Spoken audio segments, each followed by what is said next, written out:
Hello friends, எல்லாருக்கும் வணக்கம். Welcome to my channel. இன்றைக்கி நான் உங்களுக்கு என்ன சொல்ல போகிறேன்னா, ஒரு ஃபினான்ஸுக்கு ஹெல்ப்ஃபுல்லான ஒரு விஷயம். ஓகேவா? உங்களுக்கு காசு தேவைப்படுதுன்றப்ப உங்கள்கிட்ட கிரெடிட் கார்டு வச்சுருந்தீங்கன்னா இன்றைக்கி நான் சொல்ல போகிற தகவல் பெரிதும் உபயோகமாக இருக்கும். இப்போ அமேசான் எல்லாருமே யூஸ் பண்ணுறோம் இல்லையா? அந்த ஆப்குள்ளே போனதுக்கப்புறம் அதில் அமேசான் பேன்னு இருக்கும். அது எத்தனை பேர் யூஸ் பண்ணுறீங்கன்னு தெரியாது. ஆனால் ஆக்சுவலாக நான் ரொம்ப நாளாக அமேசான் பே நான் யூஸ் பண்ணிக்கிட்டு இருக்கேன். அதில் நீங்கள் என்ன பண்ணலான்னா, நீங்கள் உங்களோட ரூபே கிரெடிட் கார்டு வேரியன்ஸ்லாம் நீங்கள் போட்டு வைக்கலாம். உங்களோட பேங்க் அக்கௌண்ட்ஸ்லாம் போட்டு வைக்கலாம். ஸோ யூபிஐ பேமெண்ட்ஸ் எல்லாம் பண்ணலாம். ஸோ ஒரு சிலருக்கு பார்த்தீங்கன்னா மெர்ச்சன்ட் அக்கௌண்ட்டாக இருந்தால் ரூபே கிரெடிட் கார்டு மூலமாக அதை அக்செப்ட் பண்ணுது. அப்படி இல்லாத பட்சத்தில் பேங்க் அக்கௌண்ட் மூலமாக நம்ம யாருக்காவது ஃபண்டு ட்ரான்ஸ்ஃபர் பண்ணணும், ரிசீவ் பண்ணணும்னா இந்த மாதிரிலாம் ஆப்ஷன்ஸ் இருக்குது அதில். ஸோ அந்த மாதிரி எனக்கு பார்த்திங்கன்னா என்னுடைய பேமெண்ட்டு, ஃப்ரீலான்சிங் பேமெண்ட்டு இன்னும் ரிலீஸ் பண்ண மாட்டேங்கிறாங்க. நார்மலாக செகண்டு, ஃபோர்த்துக்குள்ளெல்லாம் வந்துக்கிட்டு இருந்தது. கமிட்மெண்ட் இல்லாதப்பெல்லாம் கரெக்டாக கொடுத்தவங்க, கமிட்மெண்ட் இருக்கப்ப அது இழுத்தடிக்கிறாங்க. ஒரு ப்ராப்பர் கம்யூனிகேஷன் இருக்க மாட்டேங்குது. ரொம்ப அலைய விடுறாங்க. அதாவது நான் காலையில் 10 மணிலேருந்து நைட்டு 3:30 மணி வரையும் நான் உழைச்சிருக்கேன். ஒரு வேலைன்னு போனால் கூட அந்த வேலைக்கு ஒரு 9 ஹவர்ஸ் 10 ஹவர்ஸ் தான் உட்காருவோம். நாங்கள் ஒர்க் பண்ணப்போ நான் என்ன சொல்கிறது, 12 o'clock போனேன்னா 9 o'clock வரையும், 12:30 போனேன்னா 9:30 வரையும். ஸோ 10 o'clock போனேன்னா அதுக்கப்புறம் 10 o'clock இல்லை, மத்தியானம் 1 o'clock போனால் நைட்டு 10 o'clock 10:30 வரையுமே நான் இருந்துட்டு நான் ஆன்லைன் கிளாஸஸ்லாம் நான் எடுத்திருக்கேன் அங்கே இருந்தப்போ கூட. ஆனால் அதுவுமே பார்த்திங்கன்னா ஒரு டைம் இருக்குது. இப்போ பார்த்திங்கன்னா முழுக்க எஃபோர்ட்ஸ் போட வேண்டியதாக இருக்குது. நிறைய எஃபோர்ட்ஸ் போட்டோம், அதுக்கான பலன், அதுக்கான ஒரு அங்கீகாரம் கிடைக்க மாட்டேங்குது. நமக்கு அளவிடுறாங்க. ஒரு வேலை பார்த்து அந்த காசு கொடுக்கறதுக்கு அப்படி ரொம்ப நெருக்கடி கொடுக்குறாங்க. ஓகேவா? அந்தளவுக்கு ஸ்ட்ரெஸ் கொடுக்குறாங்க. அந்த தலைவலி என்னால் பொறுத்துக்கவே முடியல. இவங்ககிட்ட என்னடானா அவ்வளோ லோன் போட்டு கொடுத்துட்டு இஎம்ஐ கட்ட மாட்டேங்கிறாங்க, ஃபோன் எடுக்க மாட்டேங்கிறாங்க. ஃபோன் எடுத்தால் மறுபடியும் ஒரு 10 லட்ச ரூபாய் லோன் போட்டுத்தான்னு சொல்லிட்டு கேட்குறாங்க. அவ்வளோ சுயநலமாக இருக்காங்க. என் கசின் அவ்வளோ சுயநலமாக இருக்கா. ஒரு கிரகப்பிரவேசத்துக்கு வராதவ, எங்கள் அம்மா செத்து போகிறாங்கன்னு சொல்லி நான் சொல்லியும் பார்க்காதவ, நான் ஹாஸ்பிட்டலில் அம்மா இறந்ததுக்கப்புறம் அந்த நாய்ங்களுக்கெல்லாம் ஃபோனே பண்ணியிருக்கக்கூடாது. வேறு 15 லட்ச ரூபாய்க்கு மேலே லோன் போட்டு கொடுத்துருக்கேனே, அந்த லோனை மனசில் வச்சு தான் அதுங்களுக்கு ஃபோன் பண்ணேன். அதுங்களும் நின்றுக்கிட்டு ஒரு ஃபார்மாலிட்டிக்கு நிற்கிதுங்க, யாரையோ பார்க்குற மாதிரி. ரொம்ப மோசம், ரொம்ப செல்ஃபிஷ். இப்போ 2 தடவை வீடு தேடி வந்திருக்காங்க. ஹஸ்பண்ட் அண்ட் ஒய்ஃபும் வந்திருக்காங்க.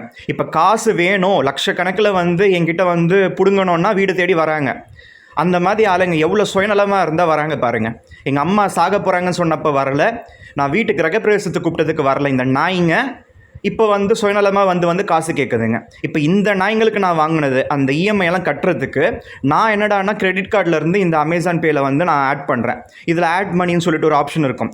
அதில் ஆட் பண்ணதுக்கப்புறம் அது பார்த்திங்கன்னா நான் என்னுடைய பேங்க் அக்கௌண்ட்ஸ்க்கு நான் ட்ரான்ஸ்ஃபர் பண்ணிக்கிட்டேன் யூபிஐ மூலமாக. இந்த மாதிரி ஒரு 40,000 ரூபாய் இன்றைக்கி இஎம்ஐ கட்டணும். சரியா? அந்த 40,000 ரூபாய் இஎம்ஐ நான் அரேஞ்ச் பண்ணால் அதுக்கு ஒரு 1000 rupees அந்த கிரெடிட் கார்டு 2.36% எக்ஸ்ட்ராவாக சார்ஜ் பிடிச்சிருக்காங்க. அந்த 2.36% யாருக்கு நான் கொடுத்த மாதிரி பவுன்சிங்கெல்லாம் ஆச்சு. அந்த பவுன்சிங் சார்ஜஸ்லாம் என்ன கணக்கு? ஏதாவது பிரயோஜனம் இருக்கா? நமக்கு பிரயோஜனம் இல்லாத காசுக்கு, நமக்கு நல்லது நினைக்காத ஒருத்தவங்களுக்கு நான் இவ்வளோ நான் உதவி பண்ணியிருக்கேன். சுயநலவாதிகளுக்கு நான் அவ்வளோ உதவி பண்ணியும் கொஞ்சம் கூட என்னை கன்சிடர் பண்ணி இஎம்ஐ அனுப்பி தொலைய மாட்டேங்குதுங்க. இங்கே ஆஃபீஸில் என்னடான்னா எனக்கான பேமெண்ட்டை ரிலீஸ் பண்ணுறதுக்கு நோகுது அவங்களுக்கெல்லாம். அவங்களுக்கு அவ்வளோ ப்ராஃபிட் இருக்கப்போ கூட நான் என்ன சேரிட்டி நடத்துகிறேன்னான்னு கேட்க முடியுமா? அவங்க கேட்டாங்க.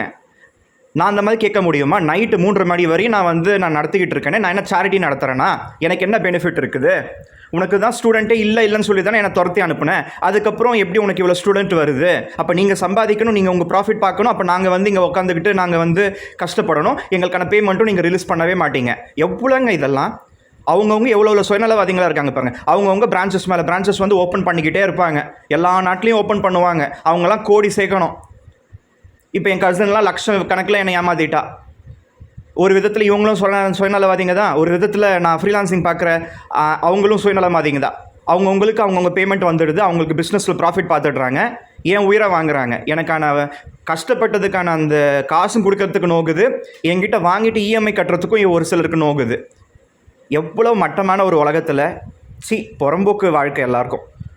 எவ்வளோ கஷ்டத்தோடு நான் வாழ்ந்துக்கிட்டு இருக்கேன். இதெல்லாம் ஒரு தலைவலி எனக்கு தேவையா? இந்த பண்ணாடிங்கெல்லாம் இல்லைன்னா நான் எப்படியும் எனக்கு என் காசு எனக்கு சோறு போடும், இன்றைக்கி அந்த காசும் கைவிட்டு போய்டும்லாம் இருக்குது. அதுதான் எல்லாம் காத்து கிடக்குறாங்க.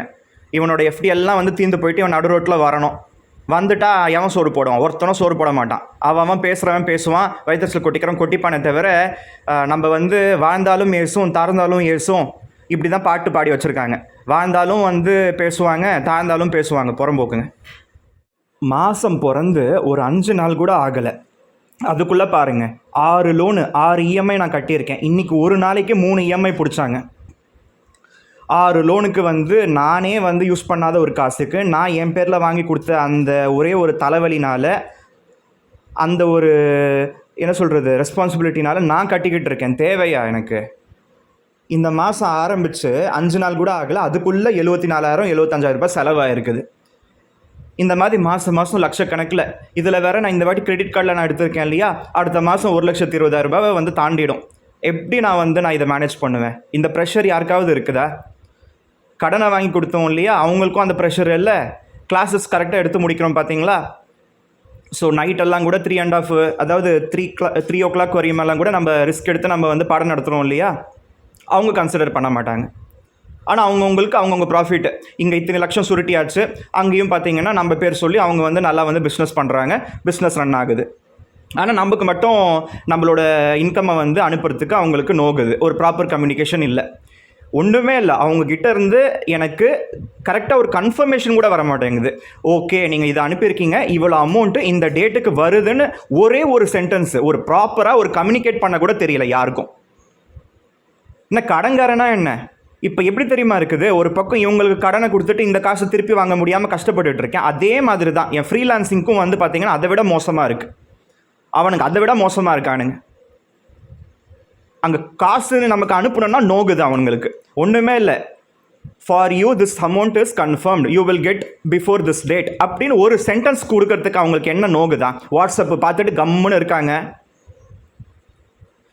வாட்ஸ்அப்பில் கால் பண்ணாலும் கட் பண்ணுறாங்க, ஒரு வாய்ஸ் நோட் போட்டாலும் ஒரு ரெஸ்பான்ஸ் கிடையாது. அதுக்கப்புறம் எதுக்குங்க நான் நைட்டு 3:30 வரையெல்லாம் நான் கஷ்டப்படணும்? இவங்களுக்கு எங்கேயோ கிளைண்ட்டு கிடைக்கிறாங்க யூகேல இருந்தெல்லாம் கூட. அதுக்கு நான் என்ன கிடைச்சேன்? எனக்கு என் பெனிஃபிட் ஒன்றுமே இல்லை. அப்படி பார்த்தா சேரிட்டி தான் நடத்துகிறேன் நான், ஒன்றும் கிடையாது.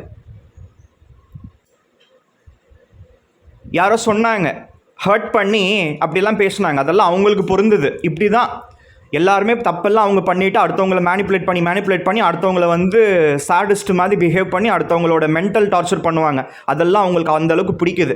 இப்போ நான் வந்து மென்டலாக வந்து ஸ்ட்ரகிள் ஆனேன்னா அது எல்லாருக்கும் சந்தோஷமாக இருக்குது. இப்படியும் ஒரு கூட்டம் இருக்க தானே செய்யுது. இல்லை சோறு தான் தின்றாங்களா, இவ்வளோ வேறு ஏதாவது தின்றாங்களான்னு தெரியல. கடனை வாங்கிட்டு கடனை திருப்பி கட்ட முடியாமல் ஒரு சிலர் இருக்காங்க. செய்கிற வேலைக்கு வந்து அந்த அமௌண்ட்டை அனுப்புறதுக்கு இல்லைனா அது வந்து அலைய விடலாம். என்ன இது ஒரு மென்டாலிட்டி? எப்படியெல்லாம் இருக்காங்க. நான்லாம் அப்படி கிடையாது.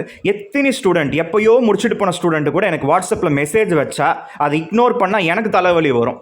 அதுக்கு நான் வித்தின் 1/2 hourக்குள்ளே வித்தின் 1 hourக்குள்ளே பார்த்துட்டேன்னா நான் ரிப்ளை கொடுத்துட்டு மறு வேலை பார்ப்பேன். அவங்க டவுட் மேலே டவுட் கேட்டுக்கிட்டே இருப்பாங்க. எனக்கு என்ன பிரயோஜனம் இருக்குது? ஆனாலும் நான் எல்லாருக்கும் வந்து நல்லது பண்ணிக்கிட்டு இருக்கேன். எனக்கு நல்லது பண்ணுறதுக்கு யாரும் கிடையாது. தலையெழுத்து.